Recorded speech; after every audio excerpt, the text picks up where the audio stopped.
सुन लो बंदर, मैं किसी भी हाल में अपनी बेटी का विवाह तुमसे नहीं करूंगा। ये मेरा अंतिम निर्णय है। एक बंदर रोज राजा को मजबूर करता था कि वह अपनी बेटी की शादी उससे कर दे। जब राजा उस बंदर की अनोखी शर्त से हार गया तो मजबूरी में उसे अपनी बेटी की शादी एक बंदर से करनी पड़ी। बंदर बारात लेकर आया और राजकुमारी को साथ लेकर अपने घर ले गया। फिर बंदर राजकुमारी के कमरे में गया और वहां ऐसा कुछ किया कि राजकुमारी की चीख निकल गई।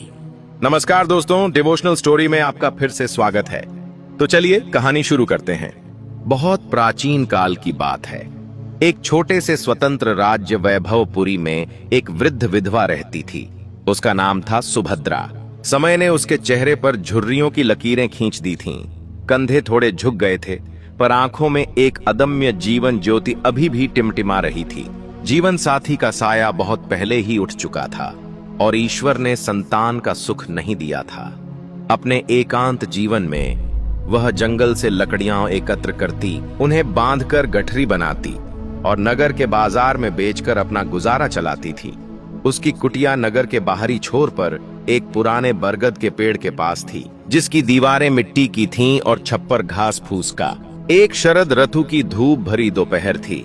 सुभद्रा हमेशा की तरह कालिदास वन में लकड़ियां चुन रही थी। सूरज की किरणें पेड़ों की घनी पत्तियों के बीच से छनकर जमीन पर नृत्य कर रही थीं। थकान से उसकी कमर टूट रही थी। तभी अचानक ऊपर पेड़ की डाल पर हलचल हुई। सुभद्रा ने डरते हुए ऊपर देखा। एक अद्भुत दृश्य उसकी आंखों के सामने था। एक बंदर, पर कोई साधारण बंदर नहीं। उसके शरीर का रूप सुनहरे भूरे रंग का था। गर्दन के चारों ओर सफेद फर की एक प्राकृतिक माला सी बनी थी और वे आंखें अविश्वसनीय रूप से बुद्धिमान और करुणामय लग रही थीं, मानो किसी मनुष्य की आत्मा उनमें वास करती हो। वह बंदर धीरे से नीचे उतरा। सुभद्रा स्तब्ध रह गई, डर के मारे वहां जमी रह गई। पर बंदर ने कोई हिंसक हरकत नहीं की। उसने धीरे से जमीन पर बिखरी लकड़ियों को उठाना शुरू कर दिया और एक जगह इकट्ठा करने लगा।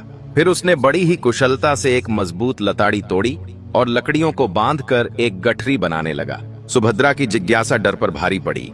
वह धीरे से पास गई। बंदर ने उसकी ओर देखा और अपनी आंखों में एक अजीब सी कोमलता लिए मुस्कुरा दिया, मानो कह रहा हो, डरो मत, मैं तुम्हारा मित्र हूँ।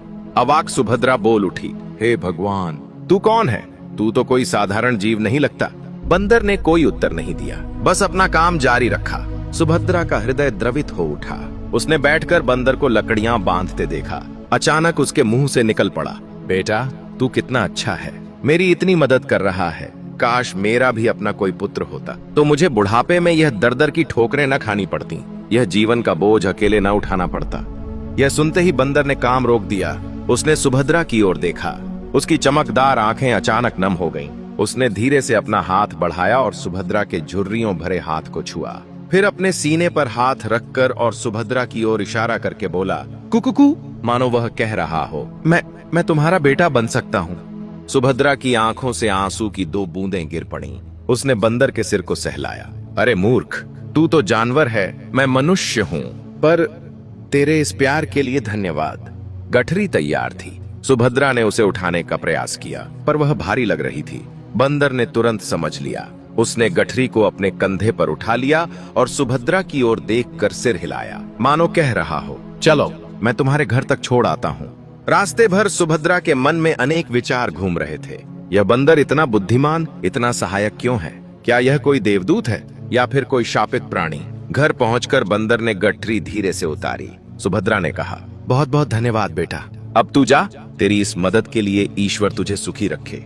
पर बंदर नहीं गया। वह कुटिया के द्वार पर बैठ गया और सुभद्रा की ओर ऐसे देखने लगा मानो कुछ कहना चाहता हो। सुभद्रा ने अंदर जाकर थोड़ा पानी पिया और लौटी तो बंदर वहीं था।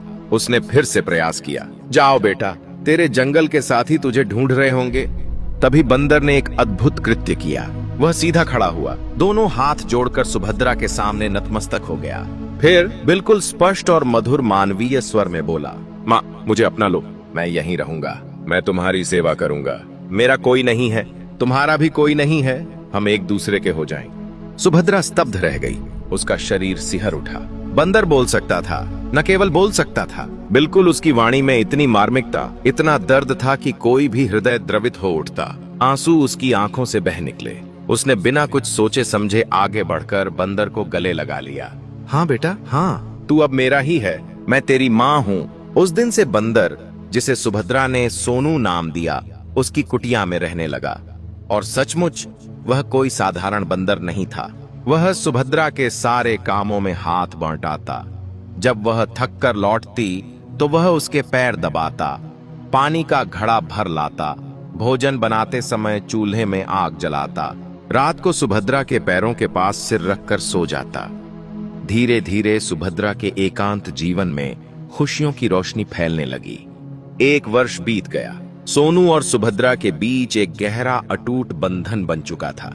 एक दिन संध्या के समय दोनों कुटिया के सामने बैठे चांदनी का आनंद ले रहे थे। तभी सोनू बोला, माँ, मैं एक बात कहना चाहता हूँ, पर डरता हूँ कि कहीं तुम नाराज न हो जाओ। सुभद्रा मुस्कुराई। कहना बेटा, तू मुझसे कुछ भी कह सकता है। सोनू ने गहरी सांस ली। माँ, मैं इस राज्य के महाराज वीरवर सिंह की इकलौती पुत्री राजकुमारी मृणालिनी से विवाह करना चाहता हूँ। सुभद्रा का मुंह खुला का खुला रह गया। क्षण भर के लिए उसे लगा कि उसके कानों ने सही सुना है या कोई भ्रम है। फिर वह ठहाका मारकर हंस पड़ी। अरे मूर्ख बेटे, यह कैसी हंसी की बात करता है? तू बंदर है और वह राजकुमारी, यह तो हो ही नहीं सकता। राजा तो तुझे देखते ही तीर से मार गिराएगा।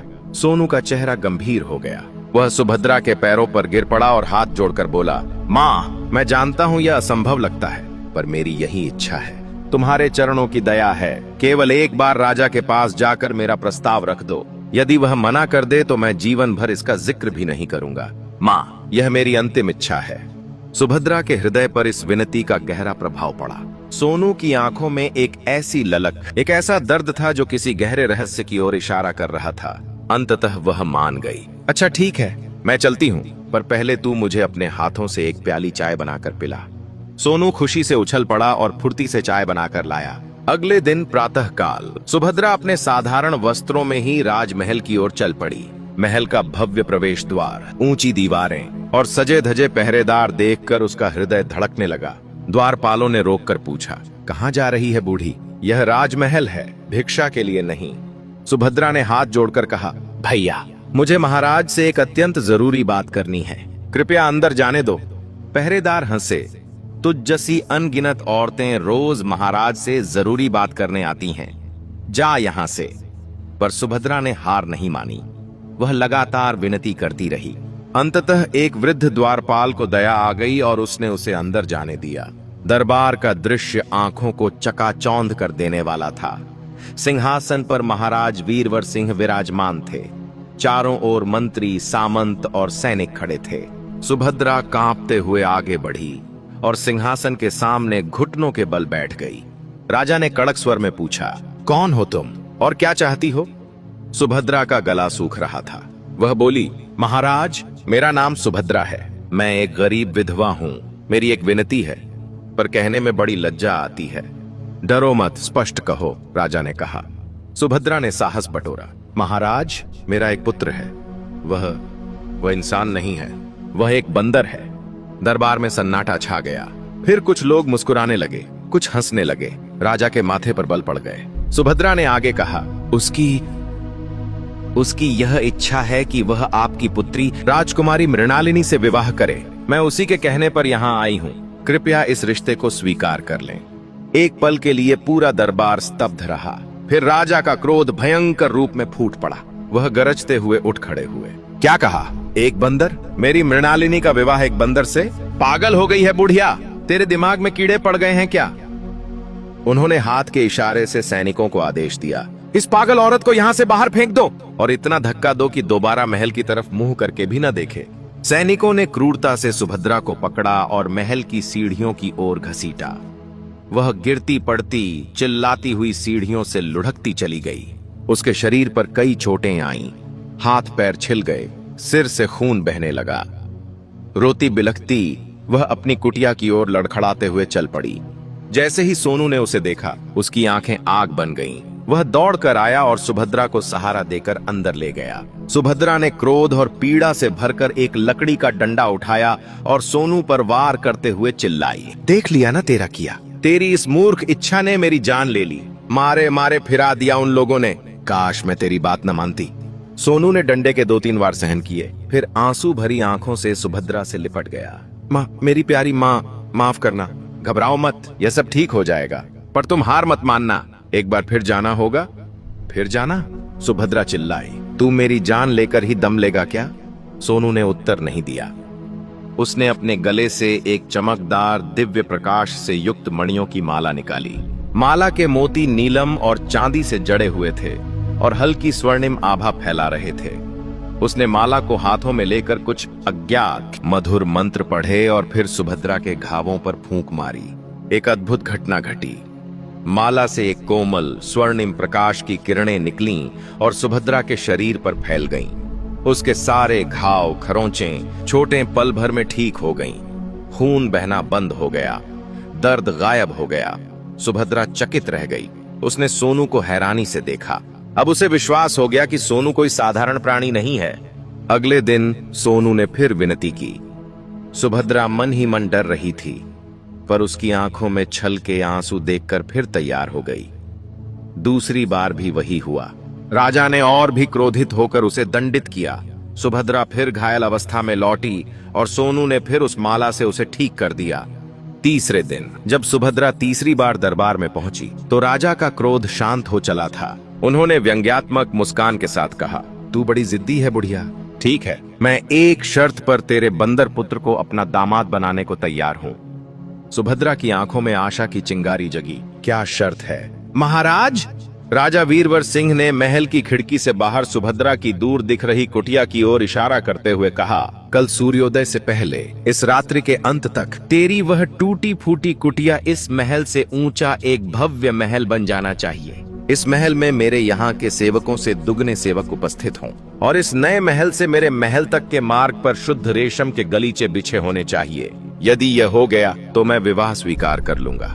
दरबार में मंद मंद मुस्कुराहट फैल गई। सब जानते थे कि यह असंभव था। सुभद्रा का चेहरा उतर गया, पर उसने सिर झुकाकर कहा, जैसी आपकी आज्ञा महाराज। वह निराश मन से लौटी। घर पहुंचकर उसने सोनू को सारी बात बताई और कहा, देख लिया बेटा, राजा ने हमें असंभव शर्त दे दी है, अब तू अपना मन मार ले। पर सोनू का चेहरा चमक उठा। वह बोला, माँ, बस इतनी सी बात? यही तो मैं चाहता था। यह सब कल सुबह तक हो जाएगा, तुम चिंता मत करो। सुभद्रा समझ नहीं पा रही थी। रात हुई, चांद आकाश में चमक रहा था। सुभद्रा ने ईश प्रार्थना की और सोने के लिए लेट गई, पर उसकी आंखों में नींद नहीं थी। मध्यरात्रि के समय सोनू ने अपनी वह दिव्य माला निकाली। वह कुटिया के बाहर गया, आकाश की ओर देखा और माला को हाथ में लेकर ऊंचे स्वर में कहने लगा, हे पवित्र मणिमाला, हे देवी शक्ति के प्रतीक, मेरी विनती सुनो। इस साध्वी माता की कुटिया को इस राजमहल से ऊंचा एक अद्भुत महल बना दो। इस महल में 400 सेवक उपस्थित हों और इस महल से राजमहल तक के मार्ग पर लाल रेशम के गलीचे बिछ जाएं। यह कहते ही माला से एक तेज प्रकाश फूटा जो पूरे आंगन में फैल गया। हवा में एक मधुर संगीत सा गूंजने लगा। फिर एक अद्भुत नजारा सुभद्रा की आंखों के सामने घटित होने लगा। वह पुरानी कुटिया धीरे धीरे विलीन होने लगी। उसकी जगह संगमरमर के सफेद पत्थर उगने लगे। पल भर में एक विशाल 3 मंजिला शिखरों और मेहराबों से सजा हुआ भव्य महल खड़ा हो गया। महल के फाटक सोने चांदी से जड़े थे। खिड़कियों में रंगीन कांच थे। आंगन में फव्वारे छलछला उठे और सचमुच एक लाल रेशम का गलीचा चमकती हुई मशालों की कतारों के साथ सीधे राजमहल के द्वार तक पहुंच गया। महल के दरवाजे पर सजे धजे द्वारपाल, अंदर चाकर, दासियां, रसोइये सब उपस्थित थे। सुभद्रा अपनी आंखों पर विश्वास नहीं कर पा रही थी। वह मूर्ति की तरह खड़ी रह गई। सोनू ने आकर उसका हाथ थामा और अंदर ले गया। महल के भीतर का वैभव देखकर सुभद्रा रो पड़ी। सोनू ने कहा, माँ, अब सो जाओ, कल सुबह सब ठीक हो जाएगा। प्रातःकाल जब राजा वीरवर सिंह ने अपने कक्ष की खिड़की से बाहर देखा तो उनकी सांसें रुक गईं। सामने जहां कल तक एक दरिद्र कुटिया थी, आज एक अति भव्य, अपने महल से भी ऊंचा प्रासाद खड़ा था। रेशमी गलीचा चमक रहा था। उन्होंने अपनी रानी सौदामिनी को बुलाया। रानी भी चकित रह गईं। राजा ने सिर पकड़ लिया। उन्हें अपना वचन निभाना था। दरबार में उन्होंने घोषणा की, मैं अपनी पुत्री मृणालिनी का विवाह सुभद्रा के पुत्र सोनू के साथ तय करता हूं। पूरे महल में कोहराम मच गया। रानी रो पड़ी। मंत्री हैरान थे, पर राजा का आदेश अटल था। राजकुमारी मृणालिनी, जो स्वभाव से अत्यंत बुद्धिमान और संवेदनशील थी, ने जब यह सुना तो वह भीतर तक हिल गई, पर उसने विरोध नहीं किया। वह अपने शीश महल में बैठी प्रार्थना करने लगी, हे प्रभु, यदि यही मेरा भाग्य है तो मुझे शक्ति दो। पर इस बंदर की आंखों में मैंने एक अलौकिक चमक देखी है। कुछ तो है, कोई रहस्य है। विवाह का दिन आया। सोनू को राजसी वस्त्र पहनाए गए। वह एक सजे हुए घोड़े पर सवार हुआ। सुभद्रा भी सुनहरे वस्त्रों में सजी थी। बारात राजमहल पहुंची। विवाह के समय पूरा महल शोक में डूबा हुआ था। जब मृणालिनी को दुल्हन की वेशभूषा में लाया गया तो उसके चेहरे पर घूंघट था, पर आंसू उसके गालों पर मोतियों की तरह लुढ़क रहे थे। राजा और रानी की आंखें भी नम थीं। विवाह संस्कार संपन्न हुआ। फिर विदाई का क्षण आया। मृणालिनी ने माता पिता के चरण छुए। राजा ने आंसू पोंछते हुए कहा, बेटी, मुझे माफ करना, मुझे अपने वचन का पालन करना था। मृणालिनी ने धीरे से कहा, पिताजी, भाग्य से कोई नहीं लड़ सकता। मेरे मन में एक आशा है कि यह सब किसी उद्देश्य से हो रहा है। और फिर वह बंदर के साथ पालकी में बैठकर उस नए महल की ओर चल पड़ी। रात्रि हुई। महल के सबसे भीतरी कक्ष में मृणालिनी अकेली बैठी थी। उसका हृदय जोर जोर से धड़क रहा था। तभी दरवाजा खुला और सोनू अंदर आया। मृणालिनी का शरीर डर से कांप उठा। वह दीवार से सट गई। आंसू उसकी आंखों से बहने लगे। उसने चीख मारने ही वाली थी कि सोनू ने कोमल स्वर में कहा, डरो मत, मैं तुम्हारा अहित नहीं करूंगा। मृणालिनी ने देखा कि बंदर की आंखें इतनी दयालु, इतनी बुद्धिमान थीं कि उसका डर कुछ कम हुआ। सोनू ने आगे बढ़कर कहा, तुम मुझसे घृणा करती हो, यह मैं समझ सकता हूँ, पर यदि मैं तुम्हें अपना वास्तविक रूप दिखाऊं तो शायद तुम मुझसे भयभीत न रहो। मृणालिनी ने आश्चर्य से पूछा, वास्तविक रूप? तुम कौन हो? सोनू ने उत्तर नहीं दिया। उसने अपने गले से वही दिव्य माला निकाली। उसे हाथों में लेकर उसने कुछ मंत्र पढ़े। कक्ष में एक चमकदार आभा फैल गई। मृणालिनी ने अपनी आंखें मूंद लीं। जब उसने आंखें खोलीं तो सामने बंदर नहीं, एक अत्यंत सुंदर तेजस्वी युवक खड़ा था। उसके चेहरे पर उदात्तता थी। आंखों में एक गहरा दर्द और ज्ञान था। वह राजसी वस्त्र पहने हुए था। मृणालिनी स्तब्ध रह गई। वह बोल नहीं पा रही थी। युवक ने मधुर स्वर में कहा, मैं राजकुमार अमरदीप हूं। मेरे पिता का राज्य दूर उत्तर में है। एक दुष्ट तांत्रिक, जिसे मेरे पिता ने दरबार से निकाला था, ने मुझ पर यह शाप डाला है कि मैं दिन के समय बंदर बना रहूंगा और रात्रि के समय ही अपने मानव रूप में आ सकूंगा। यह शाप तभी टूटेगा जब कोई कन्या मेरे इस रूप में भी मुझसे विवाह करे और फिर 1 वर्ष तक मेरे रहस्य को किसी से न खोले। आज तुमने पहली शर्त पूरी कर दी, अब दूसरी शर्त की पालना करनी है। यदि तुमने किसी को यह रहस्य बता दिया तो मैं तुमसे सदा के लिए दूर चला जाऊंगा और तुम मुझे कभी नहीं पा सकोगी। मृणालिनी की आंखों से खुशी के आंसू बह निकले। उसने कहा, मैं वचन देती हूं, मैं इस रहस्य को अपने प्राणों से भी अधिक सुरक्षित रखूंगी।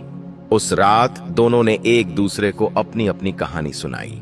अमरदीप ने बताया कि कैसे उसने सुभद्रा को अपनी मां बनाया और कैसे उसकी दिव्य माला, जो एक सिद्ध संत ने उसे दी थी, उसके शाप को कुछ कम करने की शक्ति रखती है।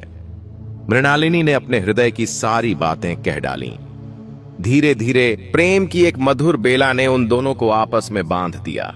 अगले कुछ महीने सुखपूर्वक बीते। दिन में सोनू अमरदीप बंदर के रूप में रहता, पर मृणालिनी उसे अपना पति ही मानती। वह उसकी देखभाल करती, उसके साथ बैठकर बातें करती। रात होते ही अमरदीप अपने वास्तविक रूप में आ जाता और दोनों साथ समय बिताते। सुभद्रा भी खुश थी, पर उसे इस रहस्य का पता नहीं था। एक दिन राजमहल में एक भव्य समारोह आयोजित हुआ। राजा के एक मित्र राजा की पुत्री का विवाह था। निमंत्रण मिलने पर अमरदीप ने मृणालिनी से कहा, तुम अकेले जाओ, मैं वहां गुप्त रूप से उपस्थित रहूंगा, पर याद रहे मेरा रहस्य किसी को नहीं बताना। मृणालिनी ने वचन दिया। वह सज धज कर समारोह में पहुंची। महल की शोभा देखते ही बनती थी।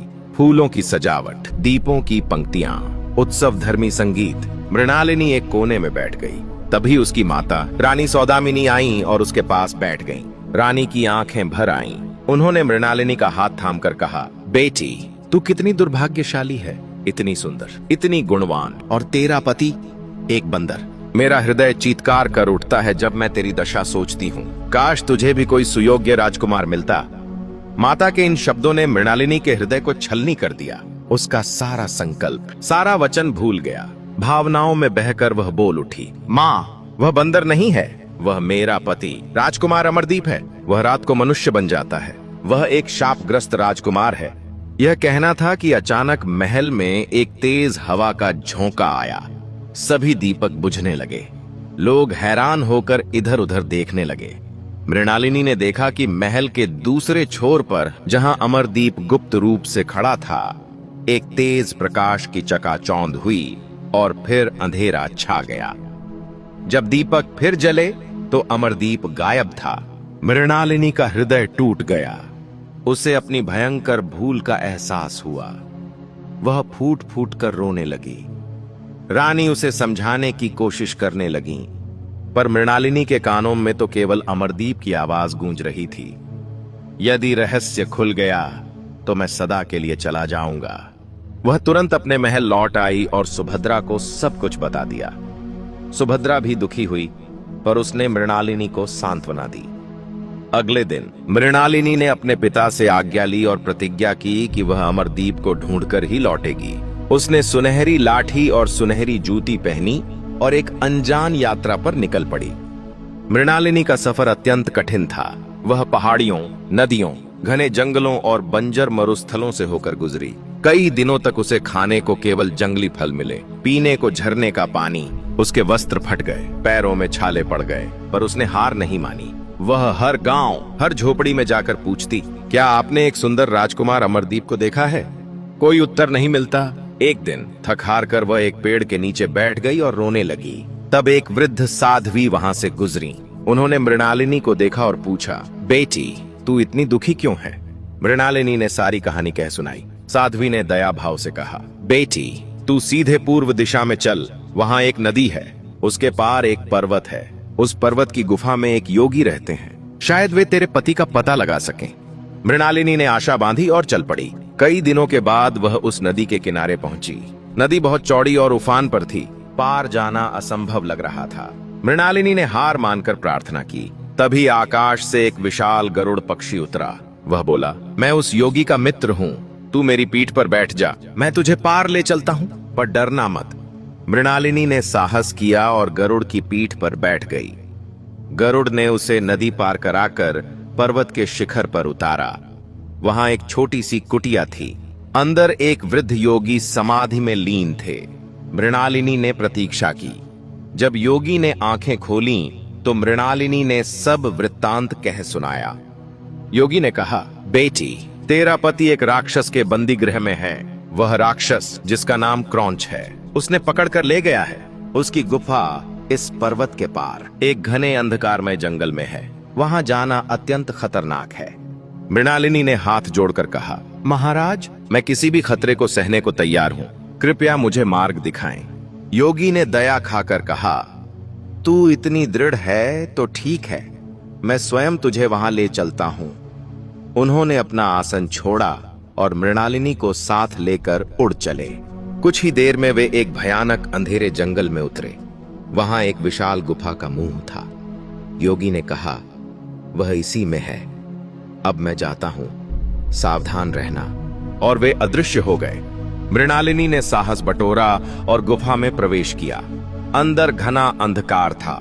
केवल दूर कहीं मशालों की लौ टिमटिमा रही थी। वह आगे बढ़ी। तभी एक भयानक आवाज गूंजी, कौन है? कोई मानव यहां कैसे आया? एक विशालकाय 3 आंखों वाला राक्षस सामने आ खड़ा हुआ। उसके हाथ में एक भारी गदा थी। मृणालिनी कांप उठी, पर बोली, मैं एक यात्री हूं, भटक कर यहां आ गई हूं। राक्षस हंसा, अच्छा हुआ, आज खाने को ताजा मानव मिल गया। उसने मृणालिनी को पकड़ लिया और गुफा के भीतर ले गया। मां, कोने में लोहे की जंजीरों से जकड़ा हुआ अमरदीप बैठा था।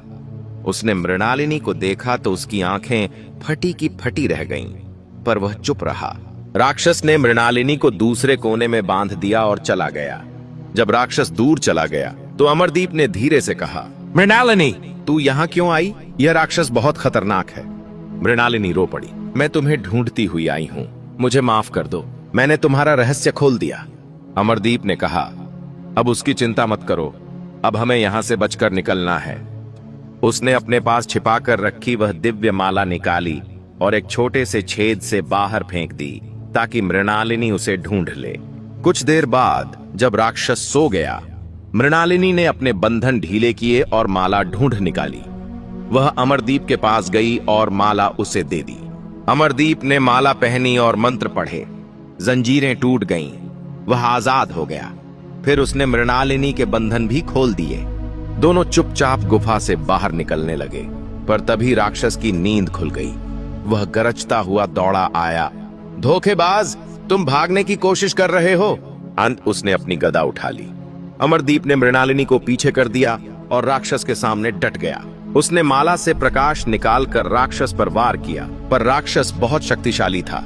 वह बोला, तुम मुझे चोट नहीं पहुंचा सकते, मैंने अमरता का वरदान पा रखा है। अमरदीप ने पूछा, तो फिर तेरी मृत्यु कैसे होगी? राक्षस हंसा, मेरी मृत्यु तभी होगी जब कोई मुझे अपने ही महल में आग लगाकर जला देगा, और वह भी तब जब मैं उस महल में अकेला हूं।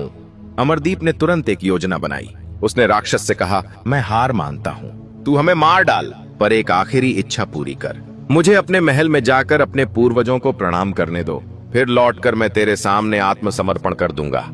राक्षस सोच में पड़ गया, फिर बोला, ठीक है, पर यदि तू भाग गया तो मैं इस लड़की को खा जाऊंगा। अमरदीप राक्षस के महल गया।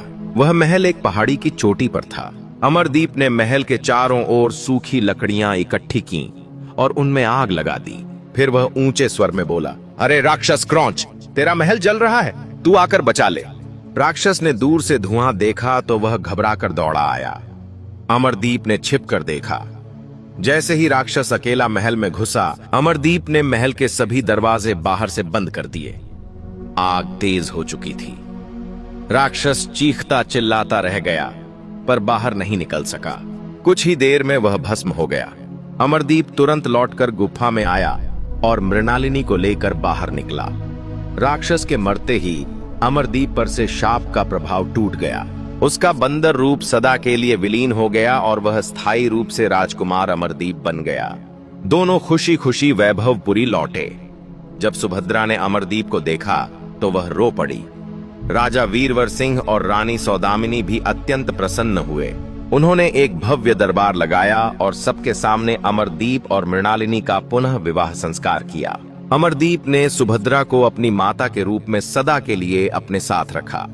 कुछ समय बाद अमरदीप अपने पिता के राज्य भी गया और उन्हें सब कुछ बताया। उसके पिता ने भी उसे आशीर्वाद दिया।